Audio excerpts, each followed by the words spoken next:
Hello, my dear friends. How are you doing? Hope you are having an amazing day and not having to deal with drama. Ready for new stories I have for you today? Let's go to the first one. And don't forget to listen to the end of the story, guys, to hear my insights. Enjoy the stories, and don't forget to like and subscribe. And of course, don't forget to leave a comment. I recently got engaged to my boyfriend of 4 years. We're beyond excited. His mom has always been a nightmare, but I'm not worried about it as he handles her. She got engaged a few months before we did to Chris. I somewhat know Chris as his ex-wife is one of my mom's best friends. I know just through their friendship that Chris never paid child support. They split when their son was 12, and he never gave her a dime despite making very good money. Due to this, I've never respected Chris, but he has gotten worse in the past year due to an issue between him and my fiance. When we got engaged, I was showing everyone my ring, and he loudly asked mother-in-law what she would have said if he proposed with that ring. She gave him a look, but he kept going and was laughing about how she would have just walked out. Hers is much bigger and probably real diamond, where mine is a lab diamond, which is what I wanted. I announced that Chris maybe shouldn't be spending so much on a ring when he must owe his ex a ton in unpaid child support, and don't men go to jail for that? He looked mortified, and obviously the family was curious. Mother-in-law snapped at me and they left. I thought it was over, but Chris's ex called me and chewed me out. She said she didn't want child support because she can take care of her own child, and she believes men have rights as well, and Chris has begged her to terminate. She was really rude about it and hung up on me. Again, I thought it was over, but Chris sent me a message that if I opened my stupid mouth again, he would sue for defamation. I took this very seriously as he is a lawyer. I told everyone I cannot be around Chris. I won't be going to their wedding. He can't come to ours, and I will not attend family events if he is there. Most of the family took my side and said they would stop inviting Chris.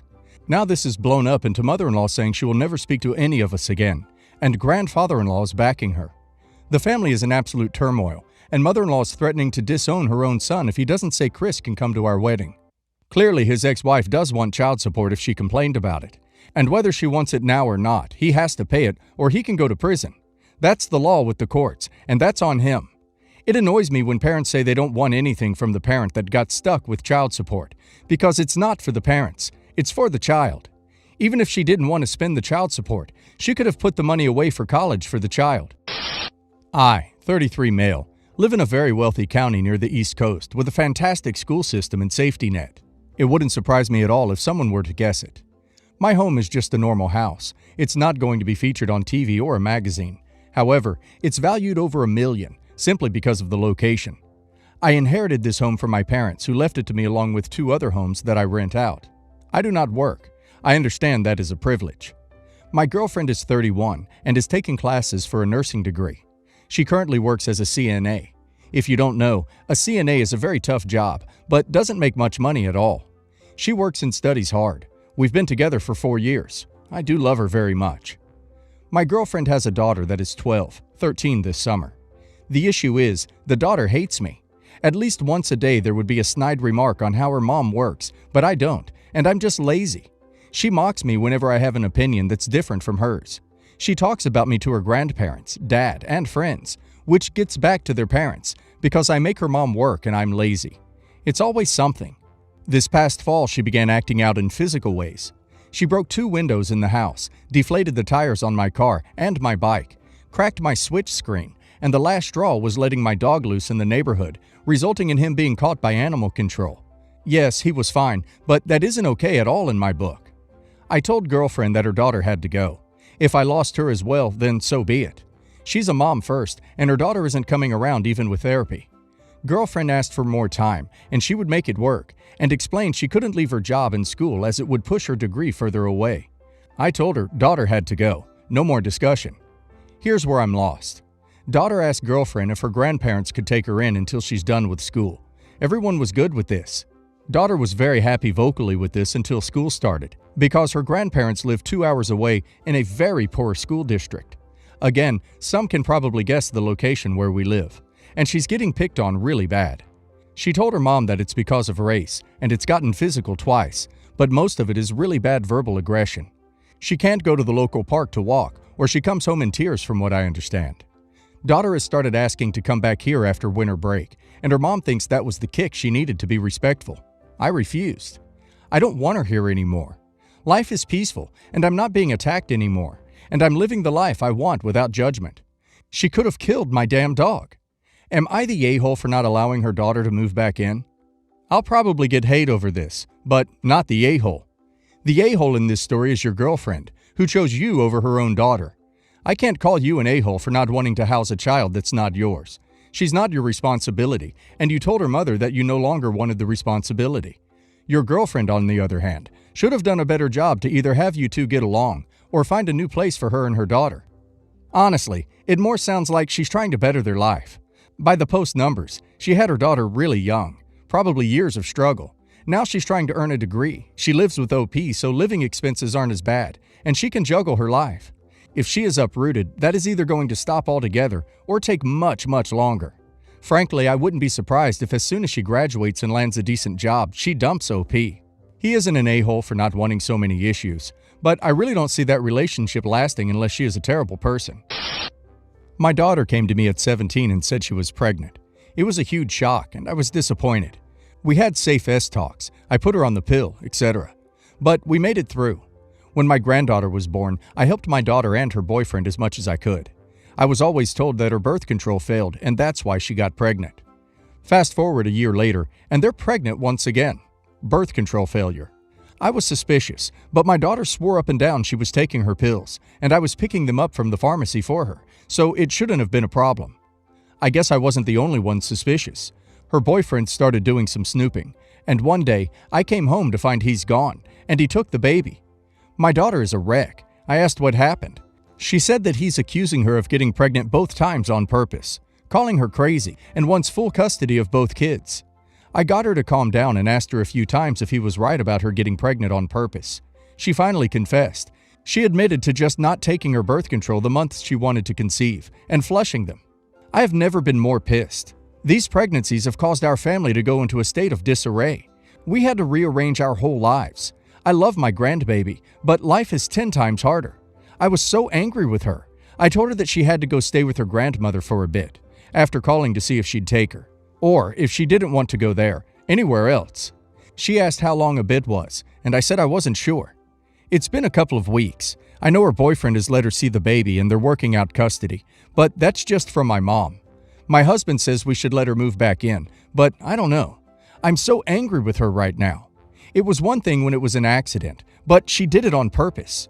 She'll be 19 soon, so legally we don't have to, but my husband feels it's right. He says we can't kick her out over this, but I feel like I can't be around her. Am I the a-hole for kicking her out? Not the a-hole. Kick her out. She wants to be a grown-up and have babies. She can be a grown-up and support herself. Not the a-hole. She made adult choices. Now she has to face adult consequences. She made her bed and now she gets to lay in it. Hopefully this will force her to grow up and realize how her terrible choices affect everyone. Not the a-hole. She can't be an adult having babies and also expect to be taken care of like a little kid. Seriously though, there are deeper issues here. What drives a 17-year-old to want to be a mother, and then to do it again a year later? I suspect that there are loads of issues going unaddressed here. Perhaps you let her move back in, but make family and/or individual counseling a requirement. The counseling may help untangle some of the things that caused her to think that such horrendously bad choices were, in fact, good choices. Then you can be in a better position to actually help her if you wish, or tell her she's on her own. I'm 26 female, one of 2 children. My father passed 13 years ago. A year later, she met Dennis, and 6 months afterwards, he moved in. He has 3 kids from a previous relationship. Things changed drastically. I was 16 when they married. It was just an awful environment. He's the kind to throw a rock and hide his hands. He often ridiculed my brother and his sexuality, spoke upon our late father, nitpicked with me about anything he could, and then acted as if he meant no harm. Honestly speaking, no, we didn't like him or his children. We tolerated him because our mother loved him, which still rings true till today. He came in trying to take over. His kids are rude, disrespectful, and entitled. Like my brother, I basically planned to never look back, but I was offered a nice job right here out of college. My brother is more forgiving and accepting than I am. Then again, it may be because he lives over 10 hours away in another state. I don't visit my mother unless she's alone, or she visits me. Our relationship has grown tremendously, and it's the best it's ever been as long as we don't discuss her husband. I'm due to give birth to my first child in about 4 months, and she's excited. This will be her first bio grandchild. She's been here every step of the way. Her plan is to stay with me once the baby is born to help out. Only one problem. She wants Dennis to come. Not happening. I live 2 hours away from her, so I suggested she just visit. I guess, determined to get to the root of the problem, she asked me why it is that I won't accept him.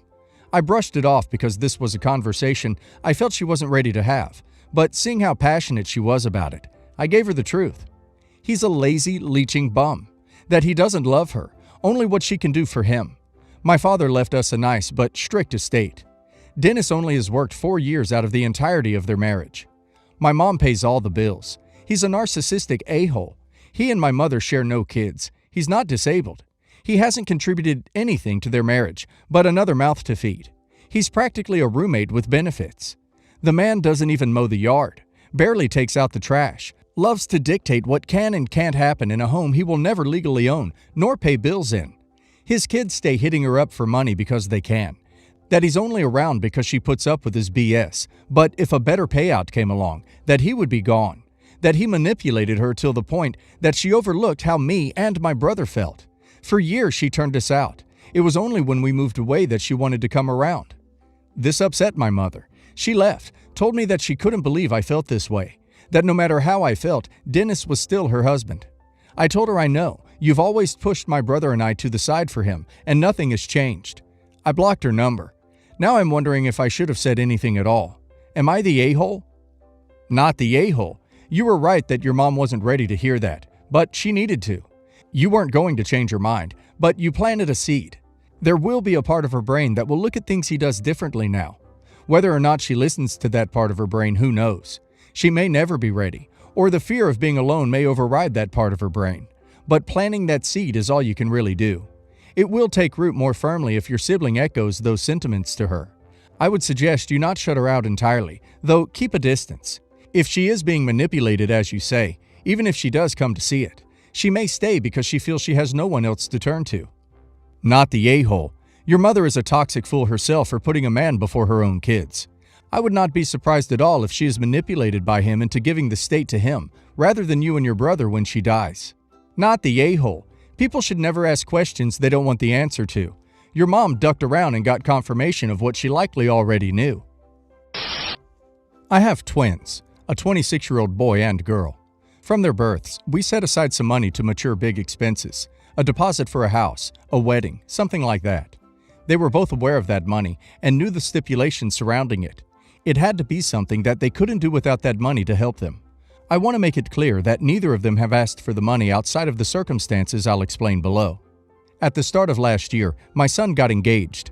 Their plan was to get married at his now wife's favorite place, a rather grand hotel. They approached us with this plan, and my son asked for his money to put down a deposit. The reservation was pricey, but this place is one used by the kids of celebrities and stuff like that. We agreed, with the money covering around 80% of the total cost for the reservation. My son, his wife, and her family covered the rest of the cost for the day. Their wedding was in December, and it was a lovely time. Earlier this month, my daughter approached me saying that her and her fiance have been talking about their wedding. She said that they decided that they were going to elope in the near future.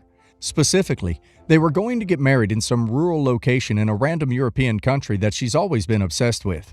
I asked if she needed the money for some kind of destination wedding, and she said no, that no one was being invited. They're going to hire a local celebrant and a couple of witnesses. Or, if that fails, get married at the local council offices, and then go off to this place and have their marriage blessed there. She then said that the money would ideally be used for a series of parties back home when it was safe. She met her fiancé at university and his family lives in another part of the country, so she'd have something with them, something with us, and then something with their friends at some kind of central location. She'd priced it all out, and it was about 35% of the total funds in the account. She said they'd like to use the rest for a deposit for a house in the future. I was shocked that she wanted to disregard her family and exclude us from her wedding, and then use money we've saved all her life for a party. I told her as much, and said that the money could only be used for a wedding where we were actually allowed to attend, and she could use it all on a house, but no parties. She was upset and hasn't really spoken to me since. My son says that I was in the right since they've known these rules all their lives, and parties are not an expense that fit the criteria. However, my husband says that if he could act unilaterally, then he'd let them have the money. Am I wrong for wanting the money to be used responsibly? Yes, the a-hole. What's different between your son's wedding that you attended and the party to celebrate your daughter's marriage? They're both big parties to celebrate a couple's love and devotion. The fact that you were okay with your son blowing all of his portion on one day at a fancy hotel because celebrities' kids have parties there, but your daughter is being far more responsible and actually putting most of her portion towards a home, and you're refusing. Honestly, it sounds like you like your son more than your daughter. Your overall tone when writing about her is dismissive. I guarantee she's picked up on it too.